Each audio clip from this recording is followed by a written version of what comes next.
Jim, everyone, welcome to another stream of Pump Science Experiments. Today, we're going to be going over two different worm experiments that were initiated a few weeks back, and we now have data for. And so the first one is astragaloside, which I think this was another experiment that they launched. They'd already had one that's completed, but they're launching one that will be streaming shortly. And then the next one is ICAR, which is basically the submission of Ali G, who should be here shortly. But we've got Dr. Zamora here, aka Crypto RuMD. What up? How are you? I'm really good, thank you. Really good. Nice outfit. I think you're looking like Steve Jobs. So. Well, you're looking like a doctor. So probably how you should be looking. Sometimes. Yeah. What patients are we treating today? You don't have to say their names, but like what do people come with to you with today? Lupus patients. Today are lupus patients. Yes. Gotcha. Yes. Investigational treatments, actually. Research protocols with lupus. Mm-hmm. What are you testing? Like intervention? It's two drug, like a two cephalic antibody that is actually blocking BLIS and TACI. So it's like a new antibody that is called ianalumab for the treatment of lupus. And the other one is, sorry? I said amazing. What does it target? It's BLIS and TACI. Okay. It's like the communication. It's a co-stimulator inhibitor. Mm-hmm. Cool. Very cool. It's really cool. And the other one, it's like another drug that it's like intended to kill cells that are actually in the nodes, like in the third lymph nodes that are like actually like being developed in lupus with a lot of time. Like a very chronic illness. And this is like targeted to protein that actually makes the cells live more. So it's like actually we're not like in longevity for lupus cells. Super interesting. Yes, our lives are so different. Yes. We're sitting here running worm experiments and you're treating human beings for actual diseases. Yes. Also, I'm making races with flies, so flies, sorry. Amazing. What's up, Christian? How are you? Hey, good afternoon, good morning. Good afternoon to you. Good morning to us. Yes. How the heck are you? Very good. Yourself? All's good. Good holidays? Yeah, great holidays. I don't celebrate Christmas, but we get the day off, so we were chilling hard. And yeah, end of year's coming up. Do you celebrate Christmas? Yes. Amazing.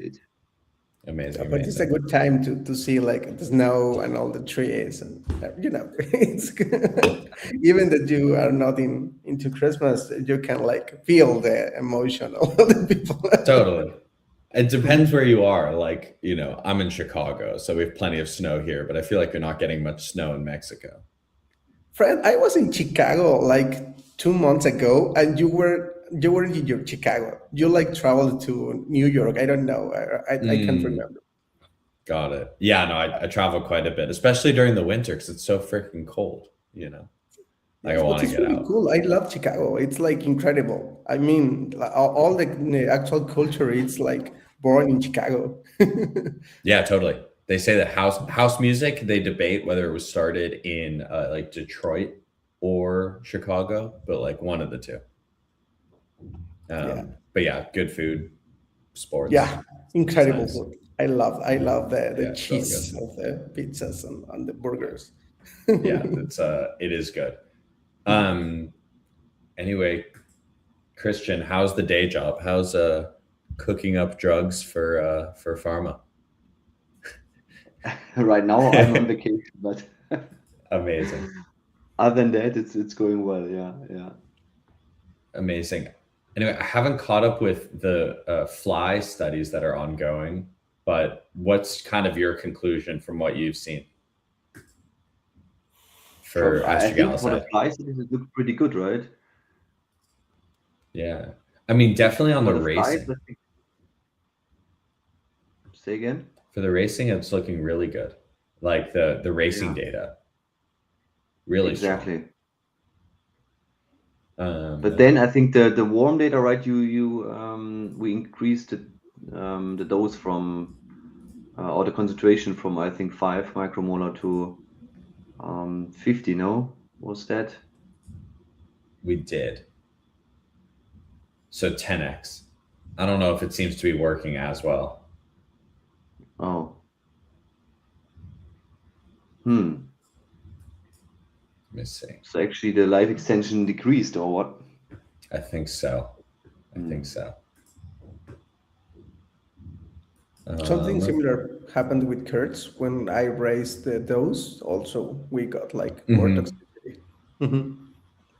Hmm. Yeah, the therapeutic window's tight. It's so hard to pick the best dose initially, Yeah. and to know whether to go up or down. Um, but anyway, I've been listening to some podcasts on astragalicide. Um, Atia talks about it a bit. Specifically, like, I mean, I think what's interesting is like for longevity, people are saying it's the effect that it has on telomere length. Exactly. That is what gives it its longevity promoting effect. But it's hard to believe that that's why it was so prevalent in Chinese medicine. Yeah. I think You know. the reputation it has from Chinese medicine comes more from anti-inflammatory effect, kind of, effects on several pathways, as I laid out in that Hmm. YouTube video that I created. It has anti-inflammatory, antioxidative effects, antifibrotic effects, but that's because it acts on several pathways, um, as many natural products do.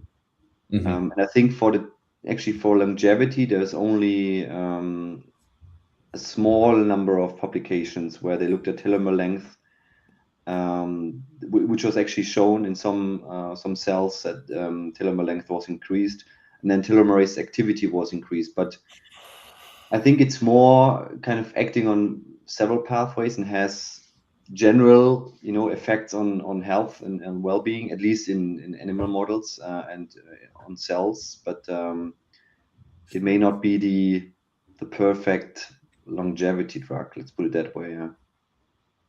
I guess like if it acts on the immune system, and that's kind of where a lot of its therapeutic benefit comes from for humans. I don't know if Exactly. that's going to show in worms, you Yeah. know. That's cool. So maybe that's why you're not getting like a clear benefit here in the worms, but we are running mouse studies, which is cool, and those are about to initiate. Yeah. So excited about that, because hopefully it can manifest and be shown there, like what the effects are. Yeah. So yeah, I wouldn't take this too much to heart if most of the effect is a result of its immune effect, and you're working in an animal model with no immune system. Yeah. Maybe we should have Dr. Zamora give it to some of his lupus patients and see what happens. Yeah. Yeah. Exactly. Yeah. Yeah, I think it will be great. We also, we're trying to test also chloroquine. That I mean, I'm actually sure that it's not going to help worms because they don't have like a very strong or any immunological like defense system. But maybe in mouse, it's going to help like a lot. So I Amazing. actually saw that there's another launch of metformin. So it's incredible. Yeah, yeah. What's up, Ali G? How are you? Hey, how are you? Sorry. We had an Oh, accident just as the stream started. My wife cut her finger. And I had to rush and make sure it's all is she okay, okay? She's okay. I might have to check in a bit, but then she said just Okay. join in at least so that, yeah. I'm so sorry Did to you hear guys that. begin with, yeah, no, it happens. It's a small accident. I mean, yeah. I just wanted to make Okay. sure the bleeding stops and it's, Please. disinfected, everything. Yeah. So, yeah, I mean, would you be okay if I join like in 5 more minutes, 5 to Of 10? course. Do Okay. what you I need to thought do. I'd show up so Stop you the know what's, bleeding. yeah. Exactly. See you See you in later. a second. Save your my wife. God. Yeah, please. She needs you. Awesome. Did you already go yes. over the warm data for the other compound? No, it's about to it's after yours basically. So Ah, your okay. stream's first, and then we're gonna do his as well. But yeah, his is in flies as well.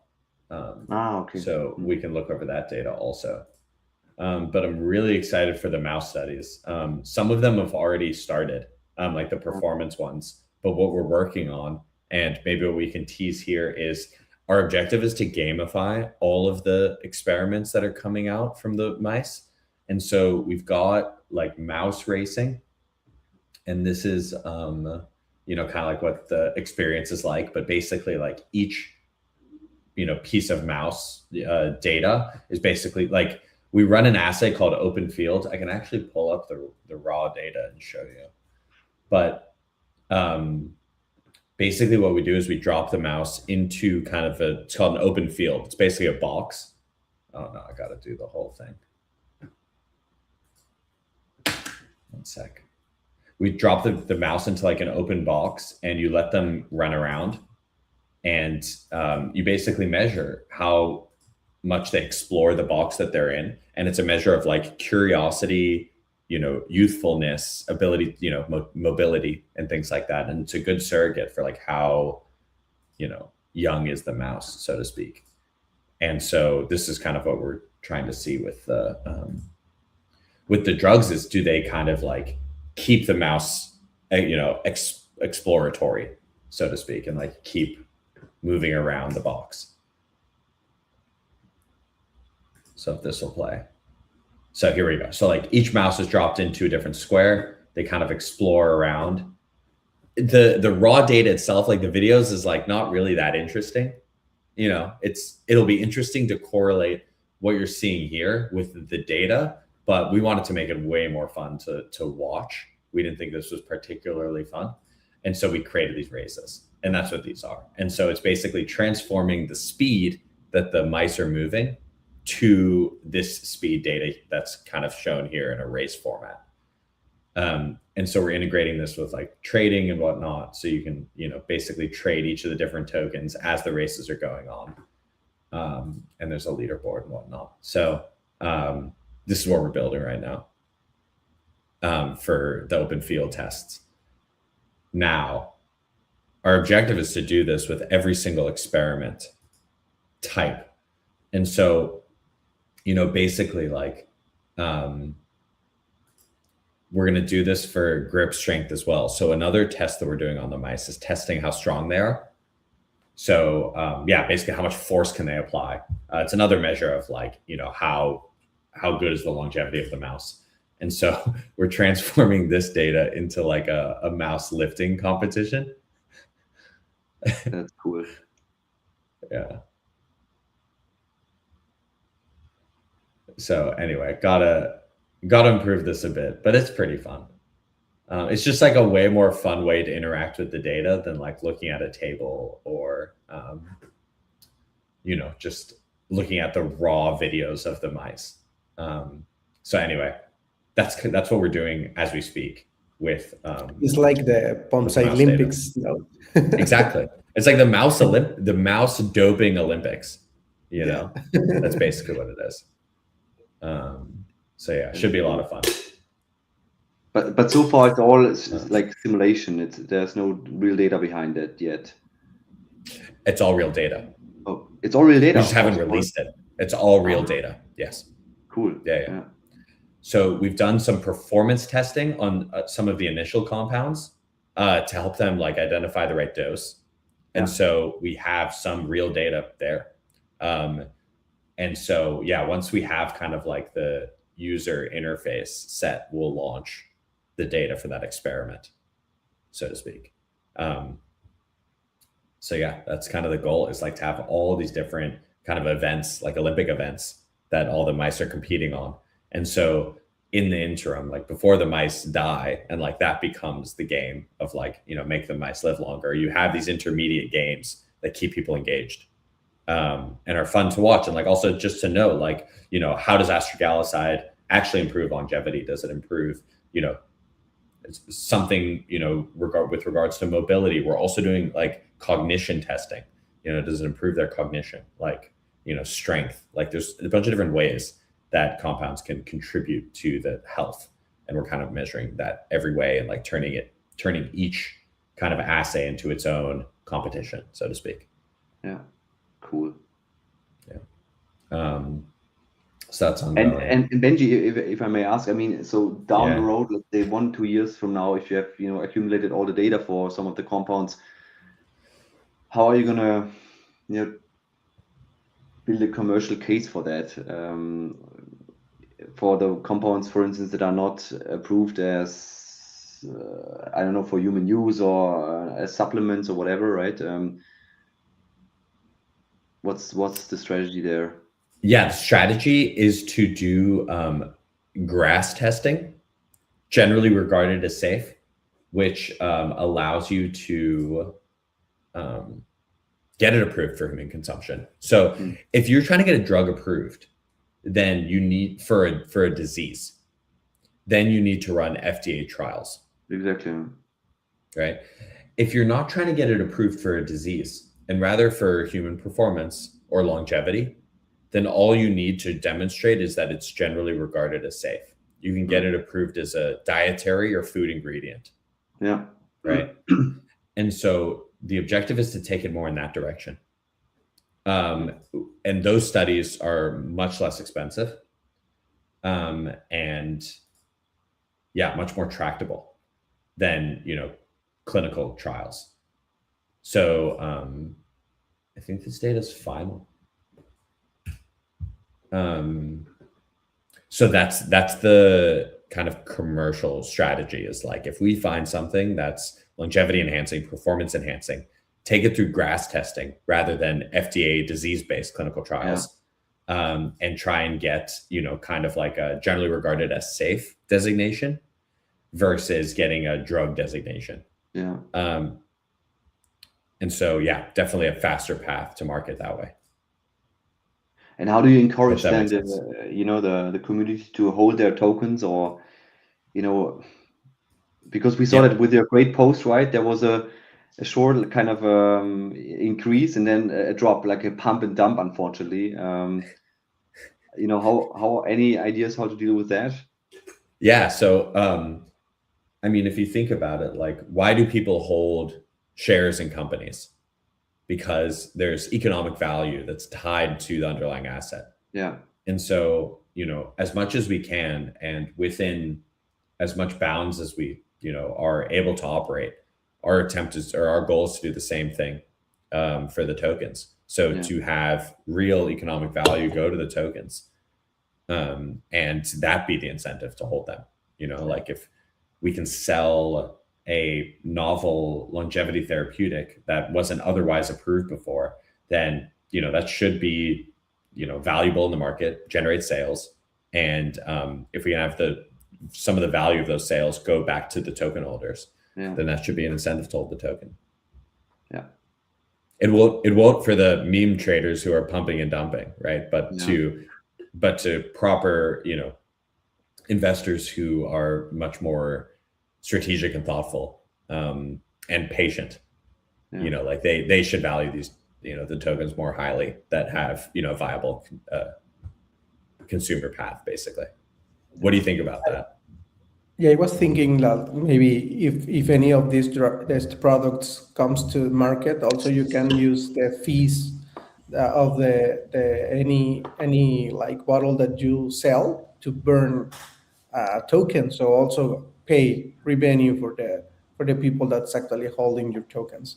So it's I don't know, maybe the strategy is going to be different for anyone, but it's difficult because also we have like testing a lot of compounds.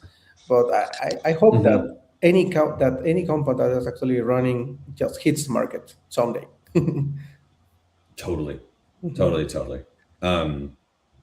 So yeah, I think like Yeah, I mean, this has been the objective, is like come up with a consumer product from the research that's done here, and then have sales buy back and burn the tokens. Like that is the objective, you know?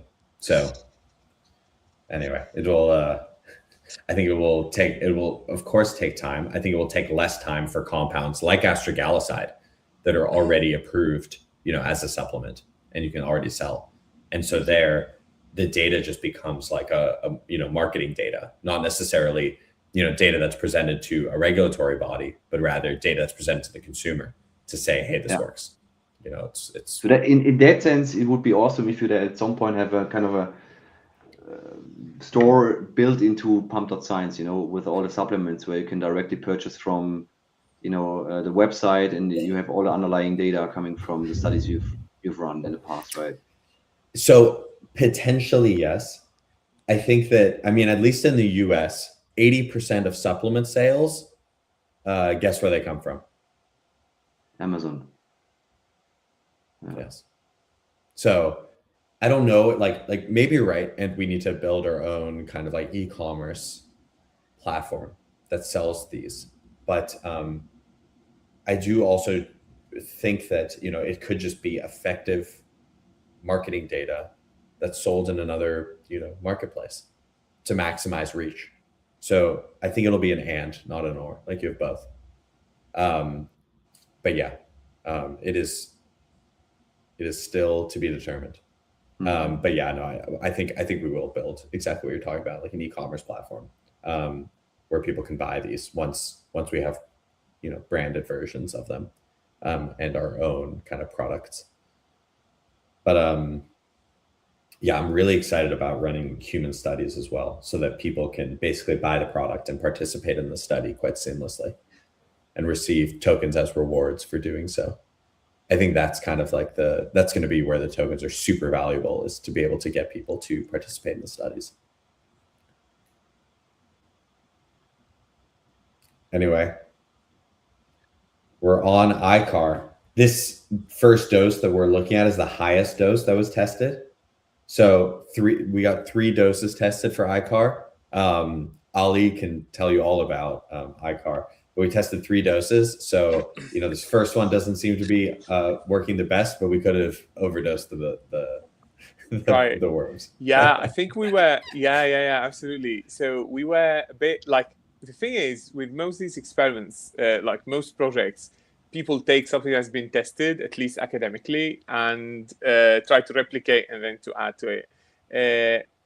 ACAR has never been tested for lifespan per se. It has been tested for very extreme applications, like, for instance, tolerance to severe hypoxia, to anoxia, and so on. So with that, it was tested at very high concentrations. Yeah, and it's like, looked at the studies, showed what shows AMPK activation, and went for that. Testing also like a series of concentrations. And from what this is also news to me. So from what I'm seeing here is that, okay, worms didn't take it as nicely as flies seems to be. So yeah, we'll have to see. We had discussed a bit, and the dose seems to be very stressful for the worms, that they're like having this type of this phenotype of laying a lot of like infertile eggs, just like this response to maybe a fight or flight or like a last chance thing or so on. So we've got some investigation to do here, but I'm happy about it anyway. This is a new data point in the literature that doesn't exist, so several data points. And with flies, we seem to be doing better, so we see. Amazing. Which is the fly experiment that you're most excited about? For racing, that be experiment 2, if I'm not mistaken. We can look at, yeah. So if you go to, right. So yeah, for survival hasn't made a difference, but if you look for racing here, oh no, not this one. Come on. Let me. By the way, is the order always fixed? I sometimes felt like that you once pick an experiment and it's not like the experiments all exist, but not in the same order all the time. But maybe it's just my brain. No, I think you might be right. I Yeah. don't think they're So fixed. every I think time- like yes. your experiment one and my experiment Yes. one are not necessarily the same. Exactly. So look at for me, it's experiment 4 for now, because it has been something else before. So if you go to What's the experiment 4, record for you? the record, Like 21 for racing. Okay. So winning 20 races, yes. So I'm really excited about this, not only from the perspective of the number of races won. Yeah, so if you click now play, you will see the update, which is race number 20. But it's also Amazing. by how much it's like enhancing speed at 28% for almost all days. For the other conditions, mostly they're winning, but not by much. Here it seems to be very meaningful, like the enhancement. Totally. And I'm excited for lifespan. So this experiment, I think, should be still neutral for lifespan. There is one condition that seems to improve lifespan by, it's still marginal, but takes time to see. Let me tell you which Totally. record we've got. They might be different for both of us. Yeah, exactly. But it could for be me, it could be it's this one. experiment 3. Show me. Same. Yes. So we've got this. Yeah. So if we look at the comparison, there seems to be something there, and we've got 4 different conditions here. Not only the dose is different, but the dosing regimen and so on. So we're exploring here quite a bit, because, I mean, a lot of interventions affect AMPK, but then they affect other things as well. Here we're trying to isolate this effect.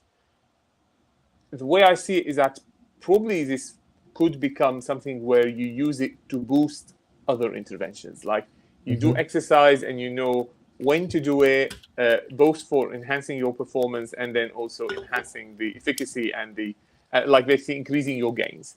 Same would be with fasting, same would be with other interventions like, say, supplements or pharmaceuticals and so on.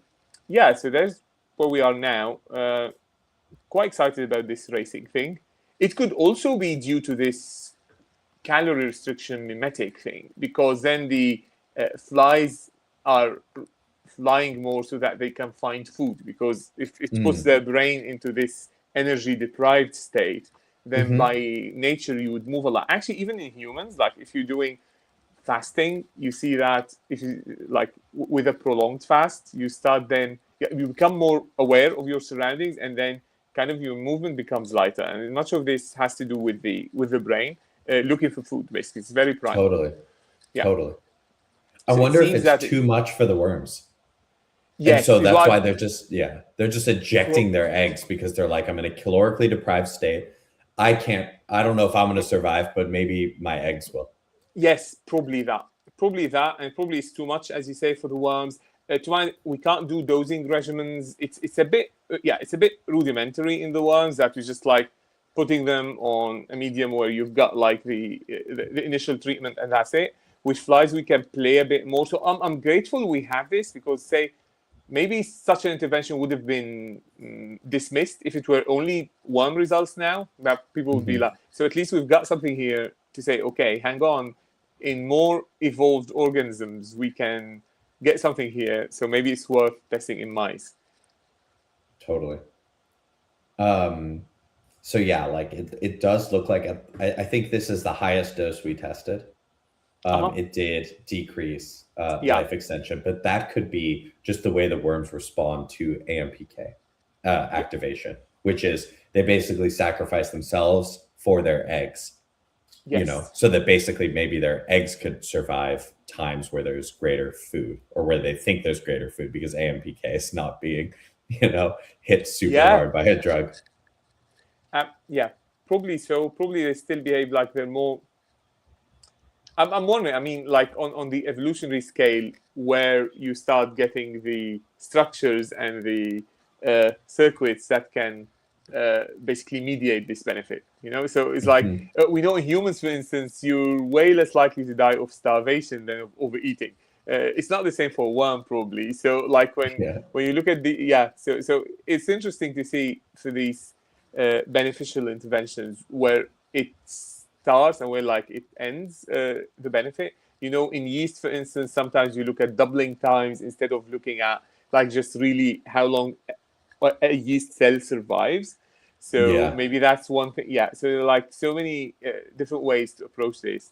I'm grateful we have this one intermediary step between worms and mammals. So where we've got some. So let's see how the fly. I'm bullish on that. That the fly experiments will tell us something that we wanna then proceed into mice to test, both performance-wise and maybe lifespan. Totally. I am very interested to see like whether, you know, the mice's response to it, like, do they have similar responses to us? Like we're doing these open field tests, you know, where we basically put mice in the middle of a field and, oh, here we go. Here's a video.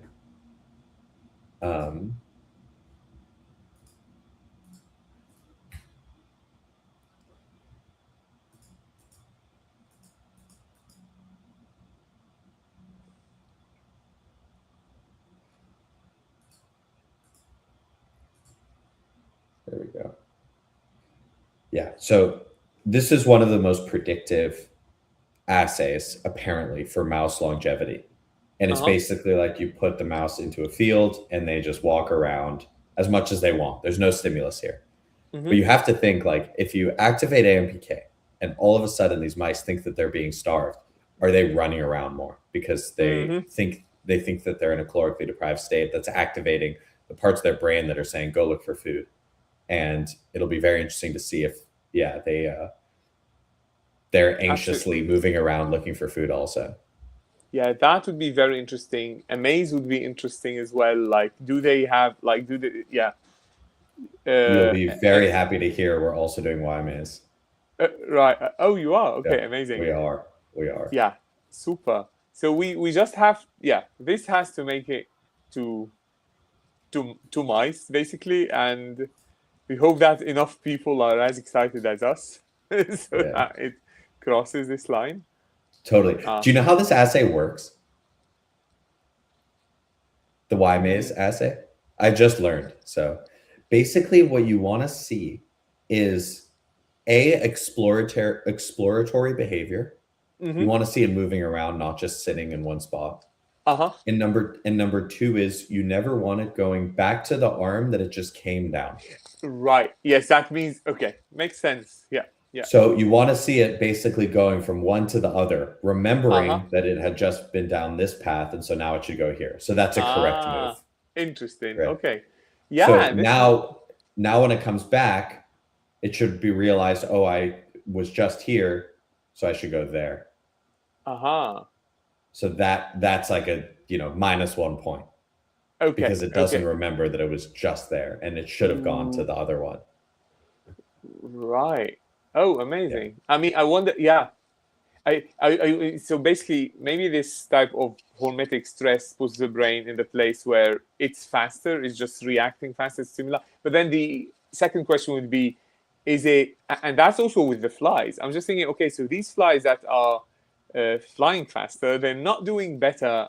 I mean, most flies are actually on average flying faster, but the ones that are clearly outperforming, the ones that like are 21. So with these, I'm just thinking, okay, they still haven't demonstrated a lifespan advantage. So I'm just like hoping they're not overstimulated, so at the expense of their lifespan. That could be. We have to see. So we might actually end up in a place where there's a good dose for, okay, if you want them to be super fast today, you give them this. If you want them to live longer, you give less. And then we explore these two pathways of basically performance enhancement on the one hand, and then longevity on the other. And then that can maybe translate into an acute and like a dose, which you have like for special performance, and then a maintenance, where like it's a good background level of AMPK activation, which many people, by the way, get by metformin today, or like anyone who's doing proper, say, intermittent fasting, calorie restriction. All this is like in part increasing your baseline of AMPK activation. So Yeah. we'll have a chemical like tool, basically a molecule that can do this. Have you experimented with intermittent fasting or ketosis? Absolutely, yeah. A lot with intermittent fasting, a little bit less with ketosis. I've also experimented with exogenous ketones. Exogenous ketones is amazing. I mean, I like the brain state with them. Right? But I mean, it's crazy, huh? I mean, It's really insane. It's freaking really boosted. Yeah, I'll kid you not. But one thing, twice I tried a proper larger dose, and it's this basically ketone alcohol. I mean, I forgot the exact name. Ketol. I mean, people call it ketol, like as So I tried twice, and both cases, a couple of days later, I'd come down with a cold. Not something very bad, but not a keto flu either. It's like so I'm just thinking, I'm not sure how it affects immunity. Long story short, yeah. Interesting. Huh. I can't explain that. Not off the top of my head. I mean, I'm very familiar with keto flu. Just thinking, yes, but keto flu, yeah, keto flu is not immune. It's just your body switching energy sources and, having a tough time with that. Yes, but it could have some inflammatory aspects to it or immune regulatory aspects, and then if it actually has that, and if there, caveat, I've got little kids at home, so I'm under constant, and they were in both cases going to the kindergarten, so I'm under constant challenge. You can consider me like for epidemiological studies or sort of testing vaccines or sort. I mean, so you're under this constant barrage, and twice with the ketones I would come down with a cold. So like I took note of that. I haven't tried it again. Maybe I should have actually during this phase of like having a break, because like if the kids aren't going to kindergarten, then you have less exposure. So we're looking here also at... This is the second dose that was tested. Right. I think this is the middle dose, but I'm unsure. It might have been the lower dose. Are we looking in worms? Yes, this is worms. Oh, so do we have one winner in worms? It seems. This is the lowest dose that was tested. Oh, goodness me. Okay, then we've got... I didn't even see that. I thought all three conditions failed. No, that's great. Then it's pretty straightforward, man. I mean, it's pretty straightforward. We have overdosed the worms, but at least, This was the biggest dose. Clear overdose. Yeah. And then... Yeah, they can't tolerate it. Yeah, this makes number sense. 2, this was the lowest dose. Yeah. I mean, See, looking good. So, it's looking quite good. Yeah, I wonder. Yeah.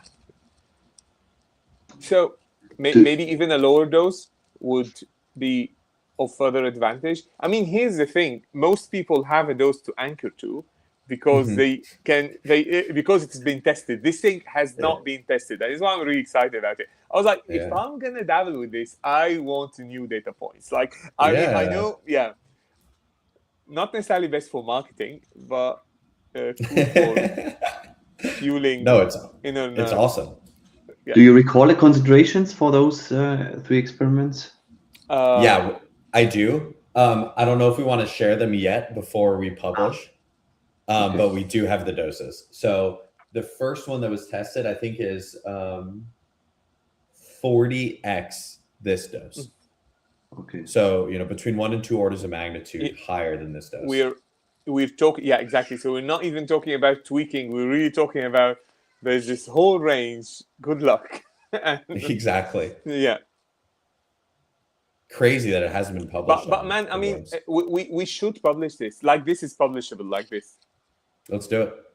Yeah, let's do it. Let's do that. I mean, once we have the fly data. It's already publishable. I mean, from what I see, because this has never been reported before. At least not that I could find. But I mean, of course, with flies and let's explore also what, I mean, I'm no expert in fly or worm biology, so what I'd like to look at is, okay, why? But it's probably the dosing modality also that makes a huge difference. Like taking this one constant dose as opposed to being dynamic, and exploring different dosing regimens also in flies. Yeah, we've got a publication here already. Have you guys published before? We have done a preprint. Amazing. We haven't. Yeah, we haven't. Yeah. Yeah, I know. Yeah, you haven't like submitted to a journal. Yeah, exactly. Like, yeah, but I've submitted multiple. I mean, I'm on multiple papers on journals, and I know how terrible that process is of peer review. It's so slow and annoying. Now let's do a preprint. Let's do a preprint, and we write it in a way where journals would beg us to submit it there. Sounds good to me. Right. They'll be paying us for the publication. How it should be. Yes, absolutely. Yeah. With advertisement rights. You're welcome. Right. Works for me. No, I think it's a really exciting data point. The fact that, we were able to get the full like dynamic range from, killing to, potentially life extending is awesome. Absolutely. So yeah, it seems like this is about the number. Super exciting. We can maybe, let's see if people are as excited. We should communicate it more and so on now, like get people excited about it. So if we got some extra funding on the side, we can do more exploratory in worms. So Totally. But yeah, it looks like it moved from like median lifespan was from like 53 and a half days to 58 days. Because we've got this, we couldn't have increments. We just have like orders of magnitude. There can be many doses in between that are advantageous. I'd be more. This made me quite more optimistic, seeing that at least one concentration worked in worms, because it means that the thinking is right. Yes. If none of these work, then we'd say, okay, maybe worms don't like it. But now we know, okay, it's just a concentration problem. It's just a concentration thing. But also like, I think, we should laser focus on getting some mouse data versus trying more doses on the worms, No, absolutely. I was just like, you want to be king.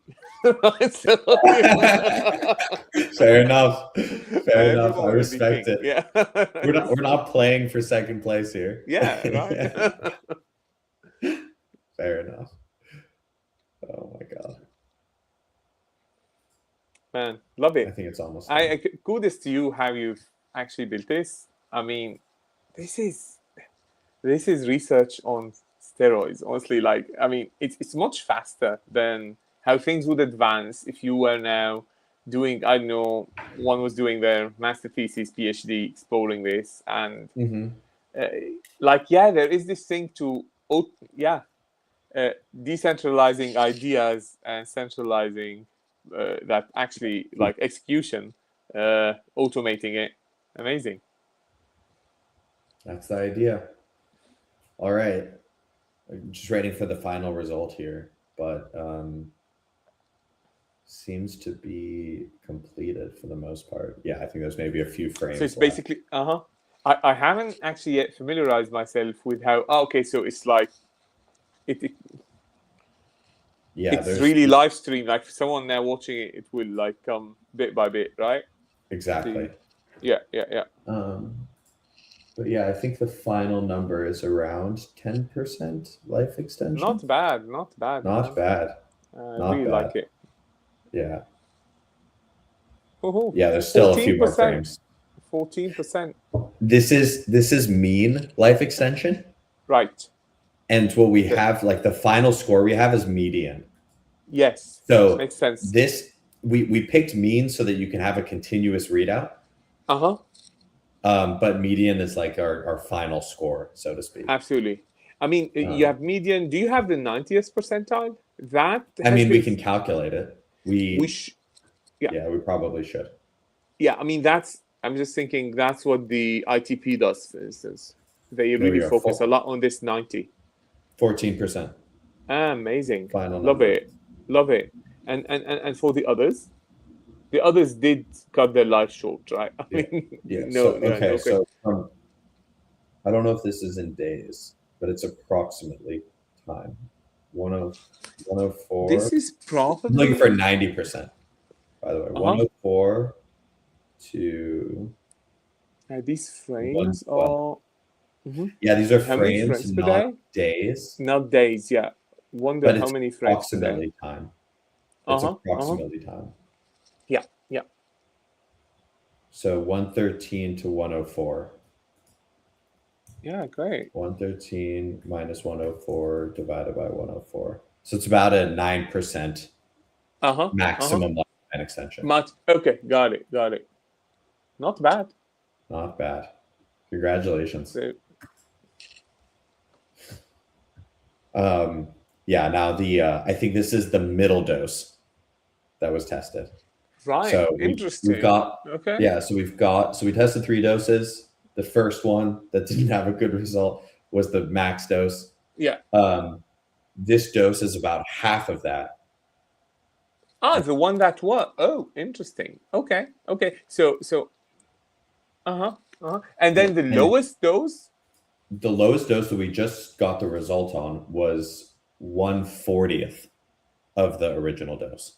Is the one that has the max life extension that we have so far, or the only one that extended lifespan? Yeah. Exactly. The other one did, but like by nothing. Okay, got it.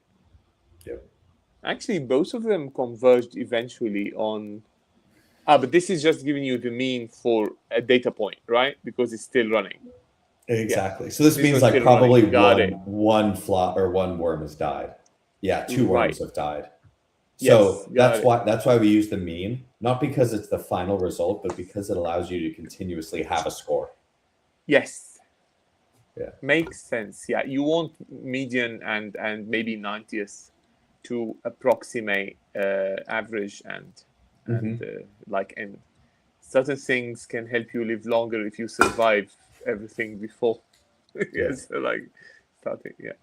Amazing. So should we get started on the paper this week? Absolutely, man. Let's do it. Let's do it. Great. How long? I mean, for flies, it's gonna be like 3 more weeks, maybe, till flies are all dead, or maybe not. Maybe they live longer. Oh yeah, true. Yeah, but we can start with the mouse data, maybe. Totally. So Benji, for astragaloside 4 again, overall there was for the higher dose no life extension at all, but rather shortening, or let's see. Yes, for the highest dose, we had -7%, and the lower dose was no change. Okay.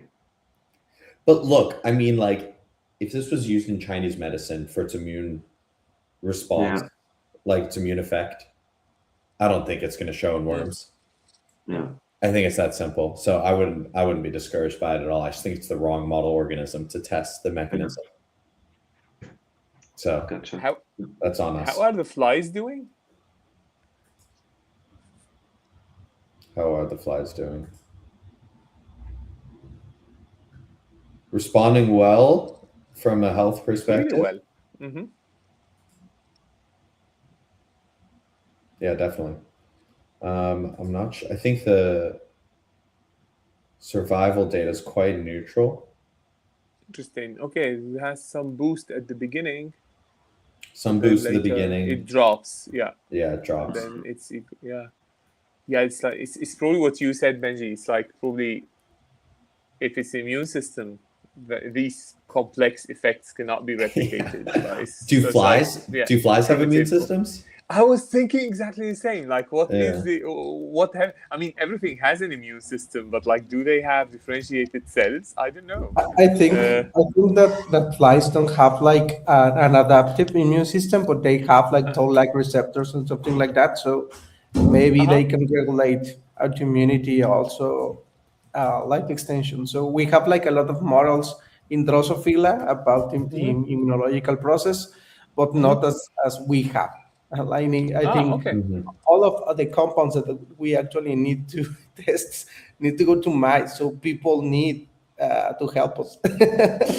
So please, Okay, if you're you know what's interesting? I didn't know that. I did not know they didn't have adaptive immune systems. They just had innate immune systems. Because what's interesting is like there was this paper that got published, but like flies basically die when they see each other dead. And that's Really? probably because they don't have an adaptive immune response. Like, you know, a novel bug will kill one and then All it'll right. just Yeah. Okay. spread the Got it. rest. Yeah. Because they don't have adaptive immune systems. Makes So that's really sense. interesting. But like one thing I've been observing in the data that we're generating is like as soon as a tube of flies starts dying, they all just get wiped out. Uh-huh. Yeah. Okay. So they correlate more with the tube than with the. Okay. Interesting. Exactly. Which is super interesting. Yeah. we did have not now know the that. key. We need to test compounds that are actually like helping innate immune system for flies. Mhm. Yeah, toll-like receptor activators and stuff like that. Yeah. Also, DMSO. Isn't DMSO just like an activator? Yeah. Anyway. Yep. So chloroquine. Oh, chloroquine. Metformin Yeah, also. Yeah, chloroquine, makes metformin. sense. I think also doxycycline and on all these drugs are actually helping like the innate immune system. Amazing. Yeah, I think we just initiated doxycycline on the flies. I need to check, but I think we did. Yeah, we did. Yeah, those are on the way as well. All right, where were we? Back to worms.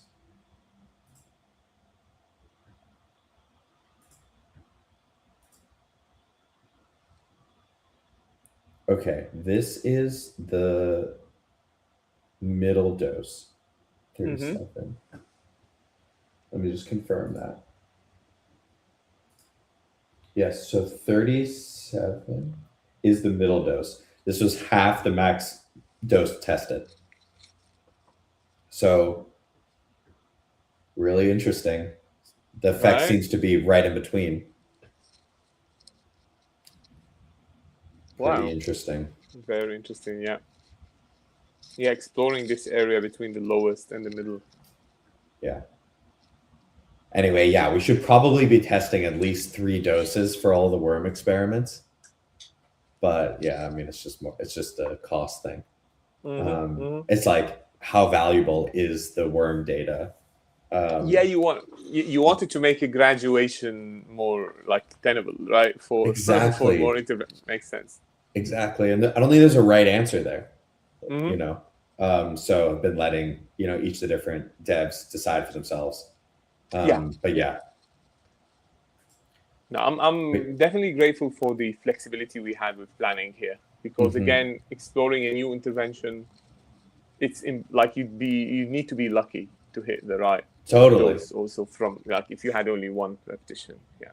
You can make educated guesses, but with new science, they are guesses. They're Yes, completely guesses. exactly. Yeah, this seems to have like a moderate effect between the two. Super interesting. Totally. I'm sure we could find the whole dose response curves if we did, you know, way more experiments. But yeah, absolutely. Like, how worth it is that versus, you know, pushing in the mice? Once we get mice data and everyone buys in, we'll be able to do as many experiments as we want, right? Amazing. Many worms will be amped. Exactly. Yeah. The mice shall Pump be the fees, please. Huh? Pump the fees. Pump the fees. Right, pump the fees. Yeah, pump the fees. Amazing. So yeah, I guess we gotta await the fly data probably before we publish something, but maybe we can at least start on like the worm section. Let's start cracking. Yeah. Cool. All right, let me make a note of that. Good way to start the year, right? Yeah. New paper. Or the question is, can we have a preprint done by the end of the year? No. Oh. Yeah. Absolutely not. Potentially, yeah. If you decided it didn't matter to you, New Year's Eve, it's like starting now. Yeah. Anyway, super interesting data, guys. Really excited about this. Yeah, this middle dose seems to be ambiguous result, or not ambiguous, but like right in between. The sweet spot is somewhere between. I mean, maybe, probably, maybe. We don't know. Yeah. Or maybe it's even a lower dose. You know, can also be. Although I'm just thinking, a lower dose is. Well, we don't know. I mean, it's complex. Like, think, okay, a lower dose is unlikely to help maybe more worms survive longer earlier. Like, in other words, to extend the median lifespan, it's more likely to hit at the. I mean, at least this is how you think about it from, like a mechanistic perspective. Yeah, mechanistic and very linear. It doesn't have to be this way. It could be like secondary, tertiary effects. So. Totally. God, we got to get these into mice, though. We have for sure. Let's do that. I'm like, yeah, I've got some posts to make, and yeah, you also let me know if you've got some ideas on how to like get more people excited about this. Yeah, you got it, sir. Anyway, well, I guess for you Germans. I just listened to a super interesting podcast. I highly recommend it. This guy, Norman Ohler. I don't know if you're still with us, Christian. I don't know if you've heard of this guy, Norman Ohler. He's like a Berlin-based historian. Oh. Okay. And he studied drug use within the Nazis. Oh. Okay, that's interesting. Yeah, it is absolutely fascinating. And basically, within the what was the name of the army within the Nazis? The Wehrmacht. The Wehrmacht. Yeah. Wehrmacht. So they had a division within the Wehrmacht, which was to test performance-enhancing drugs. Oh, interesting. And this is not well documented. But they had a guy who was like head of performance enhancement, and they had a division where basically like within the concentration camps, they would give either soldiers or prisoners different drugs and just make them walk for days and see which drug could make them walk the farthest or the longest. Crazy. And it's like really it's sick, absolutely sick. But they landed on methamphetamine. As being like the best short-term performance enhancer. Yeah. And so all the Nazis during their conquest of, like basically France were all on meth. Yeah, that is a known, that's like, I think a wider known fact. So I had heard of this. I hadn't heard of this whole thing of having a division to test this stuff and decide on one. They had a division. There was like a guy who was in charge of it. Because when they were deciding how to invade France, they realized that they would have to stay up for 3 days straight. The tanks would, basically. Oh, okay. Oh, right. So it was about. So this guy was like, I've got the solution. And so they had Merck start to produce millions of doses of this. This is crazy sick. But I mean, that explains, I mean, the way everyone's like, oh yeah, the Nazis can do blitzkrieg, like they move so fast, but no one explained how. It's like they were superhuman in their drug use. Crazy, anyway. Man. Yeah, but only for a short while, luckily. Only for a short while. Anyway, Hitler had his own, basically like physician who was just dosing him with all sorts of opiates and whatnot. And so anyway, I don't feel like a lot of this is like, I didn't know this. Yeah. And so I found it to be super interesting. Very much worth a listen. Funny, I was today just thinking, what podcast did Lex do for the end of the year? Because he usually goes for these deeper ones at the end. And it's this. And this one is recent or not? It is relatively recent. Okay. It's not most recent. I'm thinking I might have just listened to snippets of this, because the one with the amphetamine story, and so that's like that was familiar to me, but I'm not okay. This is like an older one, not so old though. Okay, I want to listen to the Michael Levin one. I mean, he's a legend in right? Yes, biology. yeah, absolutely. So, but I don't think he's released an end of year one quite yet. No, not yet. Okay. Also, if you guys didn't Pretty listen valid to the question. Pavel Durov one, he's the founder of Telegram. I listened to this one. Yeah, The story absolutely with incredible. what happened to him in Paris. Absolutely psychotic. Yeah, absolutely. And how they almost killed him. You know, they almost got him. Oh, I don't know if you heard I might that have listened part. to all of it then. Yeah. Listen to the They're whole just thing. too Yeah, long no, that usually. He had an assassination attempt, but he survived. Oh my, no, I haven't heard that. Yeah. Yeah. Anyway. Thanks for the recommendation, Benji. Of course. I thought as a German medicinal chemist, like, you know, you'd find it interesting. Right, yes. I will definitely check it out. I have a lot of time on my, hard drive to. You should feel, yeah. You should feel like a equal amount. How did you manage? Sorry, go. No, you go ahead. Yeah, Benji, how did you manage to listen to Lex Friedman? It's like 4 hours, 3 hours of podcasts. I do You're training. married, man. Well, I do training, and basically when you're training, you have to distract yourself for long periods of time. So it goes very well with long form media, honestly. To sit down and listen to a 4-hour podcast is tough. But if you're doing like a hour and a half long training session, it makes it easier. But anyway, so guys, I need to train. Yeah, highly recommend it. Anyway, guys, thank you so much for joining. Hope you enjoyed. Awesome data being generated. Thank you for A, participating, and B, showing up today.